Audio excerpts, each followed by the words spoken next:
پولمون تو بانک بوده، رفتیم 5 تومن برداریم، نوبتمون که شده میگه 1 تومن بیشتر نمیدیم. شکایتی که نشون میده پول نقد دیگه نه تنها در خودپردازها که در داخل شعب بانک ها هم سخت پیدا میشه. نایب رئیس کمیسیون اقتصادی هم گفته اگه میزان درخواست اسکناس از بانک ها بیشتر بشه ممکنه که محدودیت ها شدیدتر از این هم بشن. جریانم اینه که تعداد قابل توجهی از شهروندان در تلاش هستن که به سرعت حسابهای بانکیشون رو خالی کنن و خب بانک ها هم قدرت پاسخگویی به این تعداد متقاضی پول نقد رو ندارن. برای همینم به هر فرد توی استان‌های مختلف 3 تا 5 میلیون تومان بیشتر پرداخت نمیشه. با این حال پول نقد شعب در بسیاری از استان‌ها تا آخر ساعات کاری تموم میشه، طوری که اگه افراد در آخر ساعات اداری به بانک مراجعه کنن نمیتونن پول نقد دریافت کنن. موضوع هم اینه که برخی افراد میخوان سریعتر پولشون رو از حسابهاشون خارج کنن و به ارز و سکه و طلا تبدیل کنن. تعداد دیگه هم نگران هستن که در صورت وقوع مجدد جنگ نتونن راحت پولشون رو از بانک ها بگیرن و به خاطر همینم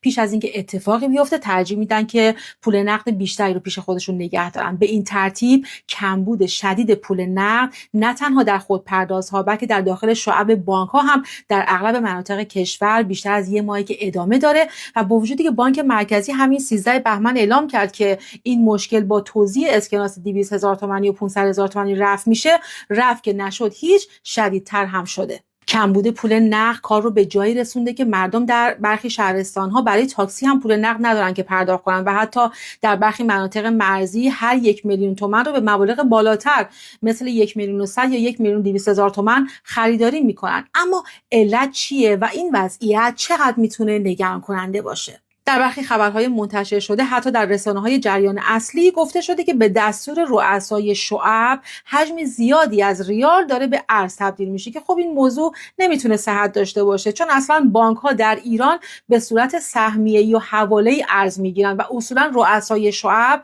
یا حتی رؤسای حوزه چنین اختیار و امکان و حتی ابزاری ندارن که ریال رو به ارز تبدیل کنن. ضمناً کمبود اسکناس در خودپرداز یا حتی شعب به تنهایی نشون دهنده یه ورشکستگی یه بانک نیست، چون اصولا بانک ها نه با اسکناس که با نقدینگی حساب کار میکنن. پولهای شما عمدتا توی بانک ها به صورت دیجیتال نگهداری میشه و اسکناس فقط یه بخش خیلی کوچیکی از منابع بانکیه و اختلالات ایجاد شده میتونه به خاطر ترس سپرده‌گذاران و برداشت بی‌رویه پول نقد یا حتی جمع‌آوری اسکناس کهنه در ماه‌های پایانی سال باشه و نه لزوما ضعف بانک ها. گاهی هم بانک ها سقف برداشت رو کم میکنن که بتونن توزیع اسکناس رو مدیریت کنن، نه چون ورشکسته شدن. اما موضوع زمانی جدی میشه که کلا برداشت از حساب یا انتقال وجوه قفل بشه یا محدودیت شدید داشته